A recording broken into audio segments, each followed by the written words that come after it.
Pinakabagong Honda Click 125 Special Edition 2025 model. Silipin natin ngayong araw. Tara!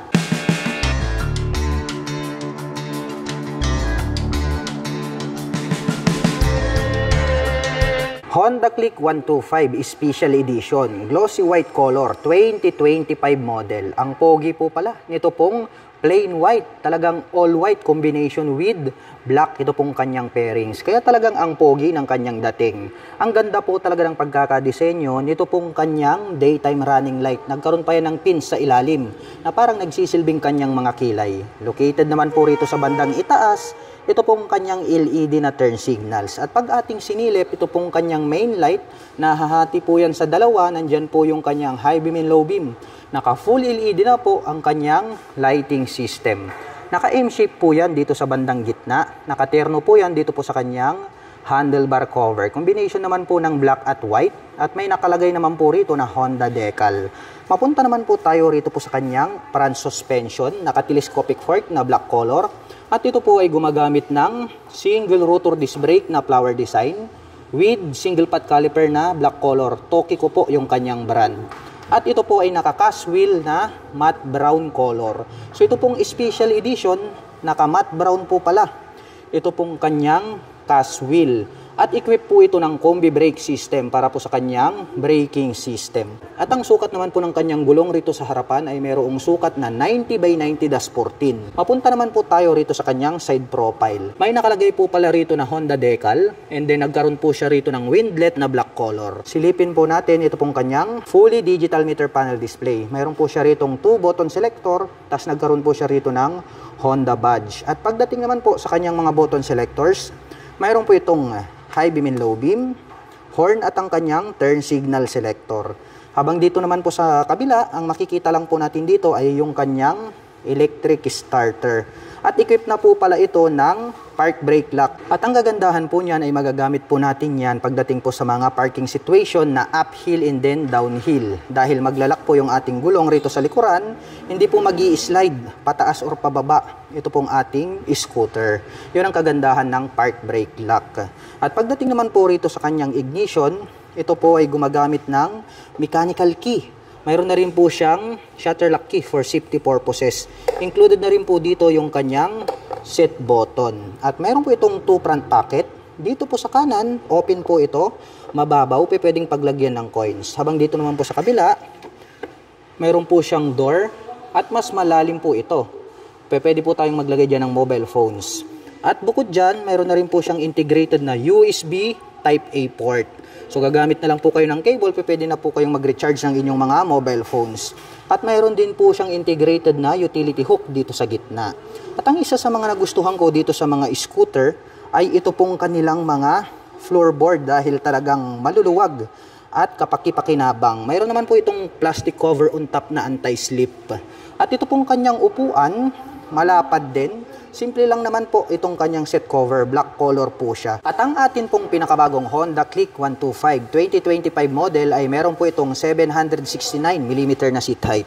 Ngayon naman po ay susubukan po natin itong sakyan para maipakita ko po sa inyo kung gaano nga ba ito kataas. Para po sa mga magtatanong, ang aking height is just around 5'6". Makikita nyo naman, lapat na lapat yung ating paa. Kaya more comfortable po ito para sa mga tulad ko na 5'6" in height.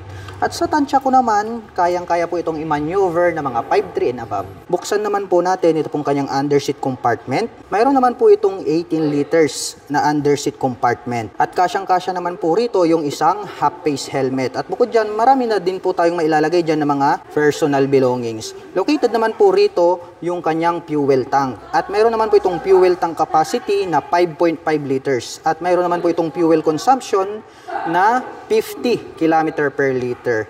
Close natin itong kanyang upuan. Napansin ko lang, ito pong kanyang integrated na grab bar is matte brown color.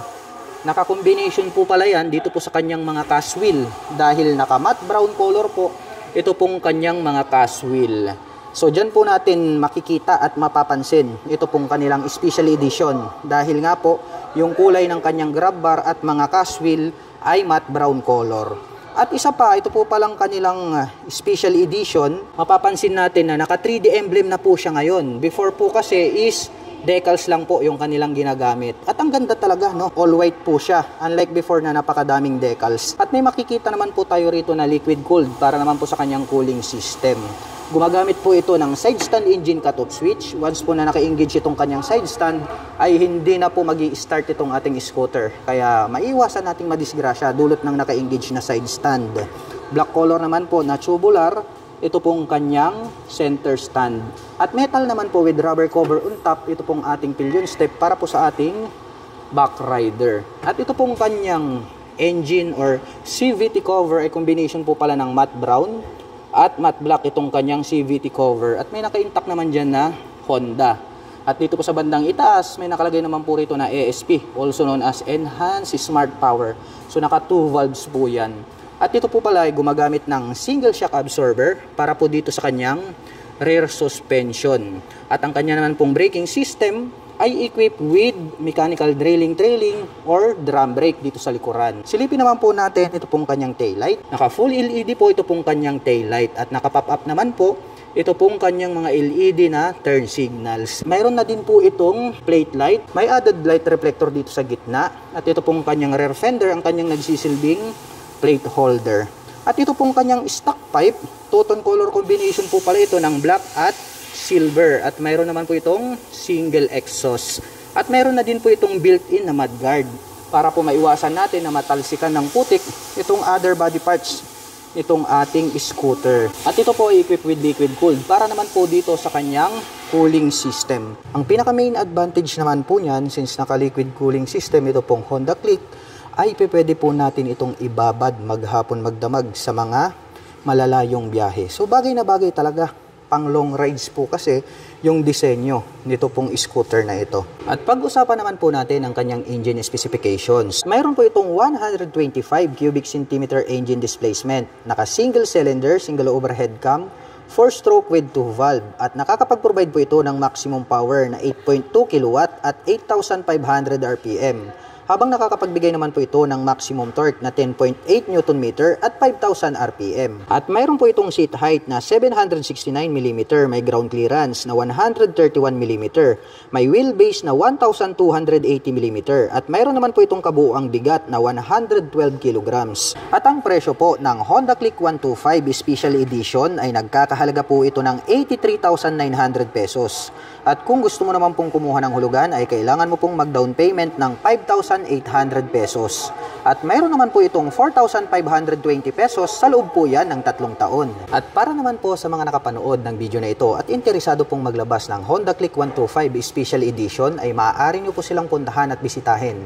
Dito lamang po yan sa Honda Wing Shop, San Fabian, Pangasinan Branch.